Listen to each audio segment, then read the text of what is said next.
Good evening, everybody. A local breaking news alert first tonight as a man is shot outside a Dollar General store. And those bullets fly with families close by. Local 12's Paula Toti is live at the scene in Colerain Township with what happened. Paula.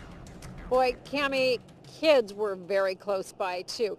In this parking lot, they were at a store across the street, and they were literally inside the Dollar General store right in the entrance, feet away from where this happened. Happened right behind me. You can see police are still working the scene behind the crime tape.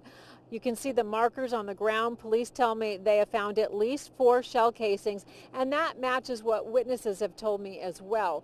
Police tell me that they have at least a dozen witnesses because, yes, this was a very crowded area tonight. It appears the victim knew the shooter. Actually, 2 men drove up to him in the parking lot.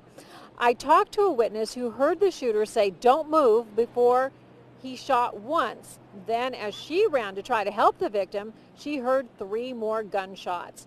The victim was alive but in bad shape when he was taken to the hospital. It was all too close for families and neighbors in this busy area. I was actually in the store when my sister-in-law come in the store hollering, saying something happened, so I come outside to find out, and she's on the ground trying to revive this guy. Asked me for my shirt so she can use it as a tourniquet, so I took my shirt off and give it to her. The gunshots, this is the first time. I've lived here my whole life, and I've never seen as bad as it getting. It's a shame you can't even walk out of your house not knowing if you or your kids are going to be safe.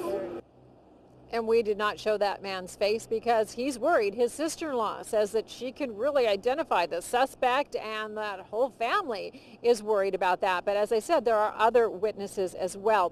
And here's what police say. They have a lot to go on, not just the witnesses, but I want everyone to pay attention to this. They have the first 3 letters of the license plate of the vehicle that took off.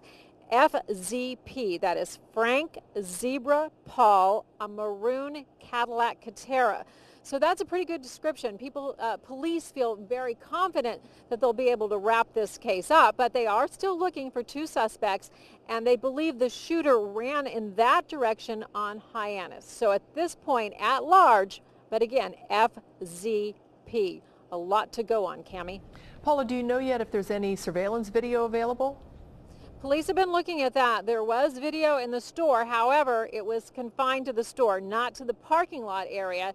And when they reviewed the video right around the time of the shooting, it did not help them at all. But police are going to go back to see, was this someone who maybe came into the store earlier in the day?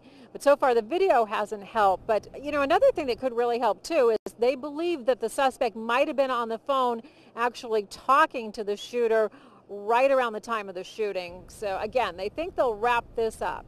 All right, Paula Toti reporting for us. Thank you.